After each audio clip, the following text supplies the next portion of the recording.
नमस्कार दोस्तों, मैं अंकुर उपाध्याय स्वागत करता हूं आप सभी का एक बार फिर से अपनी नई वीडियो में। दोस्तों, आज की आखिरी घंटे की गिरावट के बाद क्या कल भी गिरावट ही होगी या फिर लौटेगी तेजी?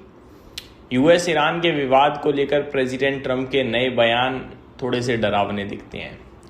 कच्चा तेल का भाव $110 के ऊपर बना हुआ है और रुपये लगातार कमज़ोर होता जा रहा है। अगर कल भी कमज़ोरी हुई तो हो सकता है आपको ₹97 का भाव भी दिख जाए, क्योंकि ₹96.60 तो हम हो चुके हैं ऑलरेडी। डिटेल्स एक एक करके आप सभी के साथ शेयर करता हूं। शुरू करते हैं बिना किसी देरी के। सबसे पहले आप सभी के साथ शेयर करना चाहूँगा दोस्तों FIDIs का डेटा, जिसमें आज एक बार फिर से सेलिंग का फिगर ही दिख रहा है। कैश मार्केट में FIIs ने 2457 करोड़ की बिकवाली करी है। फ्यूचर इंडेक्स में FIIs ने 998 करोड़ की बिकवाली करी है। फ्यूचर स्टॉक्स में FIIs ने 1878 करोड़ की बिकवाली करी है। इस बिकवाली के बीच में DIIs खरीदार बने हैं। अराउंड 3801 करोड़ की बाइंग DIIs ने करी है कैश मार्केट में, और चौतरफा आपको दिखी है सेलिंग। ग्लोबल मार्केट्स की बात करूं, अगर अमेरिका के साथ शुरुआत करें तो अमेरिका में डाउ 265 पॉइंट नीचे है। नेस्डेक इंडेक्स 1.25% नीचे है, यहाँ परेशानी है, ज़्यादा है। S&P 500 में करीब 0.8% की गिरावट है। वहीं बात करें रसल 2000, तो रसल 2000 भी आपको लाल निशान में ही ट्रेड करता हुआ दिख रहा है, 1.25% नीचे है। यूरोप के मार्केट्स की बात करें तो ये हरियाली के साथ है, अच्छी बात ये है।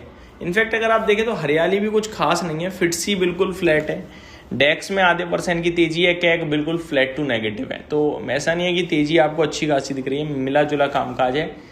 बट प्रॉब्लम अमेरिका में दिख रही है, लाल निशान चौतरफा।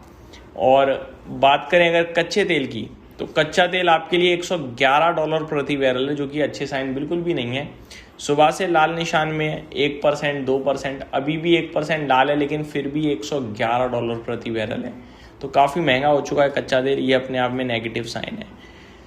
गोल्ड और सिल्वर की बात करें तो चांदी में भाई साहब 3.5% की गिरावट देखने को मिल रही है, और गोल्ड में 1% की गिरावट दिख रही है आप सभी को कॉमेक्स पे।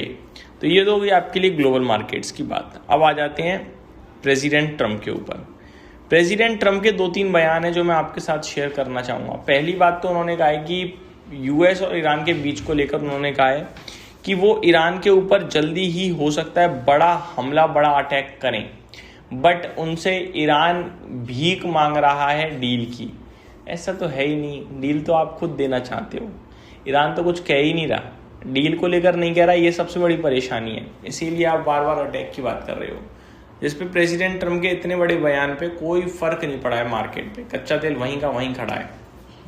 प्रेसिडेंट ट्रंप का एक बयान ये भी आया है जहाँ पे उन्होंने कहा कि कच्चे तेल के प्राइसेस ऊपर रह सकते हैं कुछ समय। तो ये एक नेगेटिव कमेंट है अगर आप देखें तो। US may need to hit Iran again, says Trump in fresh warning, claims Tehran begging for deal। तो ये अपडेट आते हुए दिख रही है, जो आपको बहुत ही अच्छे से समझ में आ रही है अपने आप में कि क्या कह रहे हैं वो और क्या चल रहा है, ये भी आपको अच्छे से पता है। तो मार्केट बड़ा क्रिटिकल सिचुएशन में इस समय और नेगेटिव साइड पे है। डील की संभावना दोबारा से कम हो गई है और अटैक की संभावना दोबारा से बढ़ गई है। किसी वक्त जंग शुरू हो सकती है। आगे बात करें दोस्तों गिफ्ट निफ्टी की, तो गिफ्ट निफ्टी आपके लिए 27 पॉइंट नीचे 23,537 पे है। हमारी क्लोजिंग 23,618 पे आई है, यानी यहाँ से करीब 180 पॉइंट नीचे ही दिख रहा है गिफ्ट निफ्टी जो है। तो ये भी अच्छे साइन नहीं है, दोबारा से गिरावट के संकेत आते हुए दिख रहे हैं। ये आपके लिए ब्रॉडर मार्केट ग्लोबल लेवल की चीज़ें। अब चलते हैं थोड़ा स्टॉक स्पेसिफिक आप सभी के साथ। तो रिजल्ट सीजन चल रहा है, काफ़ी सारे नंबर्स आने थे, आ चुके हैं, काफ़ी सारे आ रहे हैं लगातार।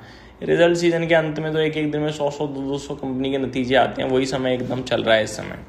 सबसे पहले PI इंडस्ट्रीज, इसके नतीजे आए हैं।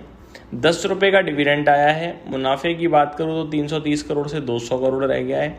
रेवेन्यू 1800 करोड़ से 1560 करोड़ रह गया है। मार्जिन्स 25% से घटकर 21% के करीब रह गए हैं। तो बहुत ही ख़राब नतीजे हैं। PI इंडस्ट्री नेगेटिव नंबर्स मानूंगा मैं तो साल दर साल।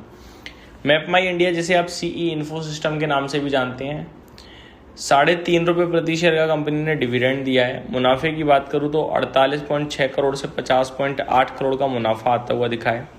रेवेन्यू देखोगे तो 144 करोड़ के सामने 145 करोड़ का रेवेन्यू ऑलमोस्ट सेम ही है, तो कुछ खास नहीं। तो नंबर्स में मज़ा नहीं आया। मैं अपना इंडिया के भी मैं आपसे यही कहना चाहूँगा। सियाराम सिल्क मिल्स 5 रुपये प्रति शेयर का डिविडेंड दिया है कंपनी ने। मुनाफा 72.5 करोड़ से 94.5 करोड़ पे आता हुआ दिखाया, अच्छा है। रेवेन्यू कंपनी का 740 करोड़ से 850 करोड़ पे आता हुआ दिखाया, ये भी अच्छा है। एबिटा 110 करोड़ से 133 करोड़ है। मार्जिन्स 15.17% से 15.68% पे आते हुए दिख रहे हैं। शेयर इंडिया सिक्योरिटीज, इसके नंबर मेरे को बहुत ही स्ट्रॉन्ग लग रहे हैं। ऐसा लग रहा है मज़ा आ गया यार, कल कमाल करना चाहिए। मुनाफा 18.7 करोड़ से 57.8 करोड़ पे हो गया भाई साहब, एक साथ कमाल के नतीजे हैं।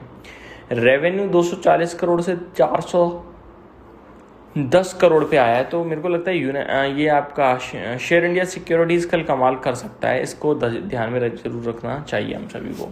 बाकी कुछ खास है नहीं। निफ्टी नीचे में 23,500 सपोर्ट के रूप में काम करना चाहिए, ऊपर में 23,800 रेजिस्टेंस के रूप में काम कर रहा है।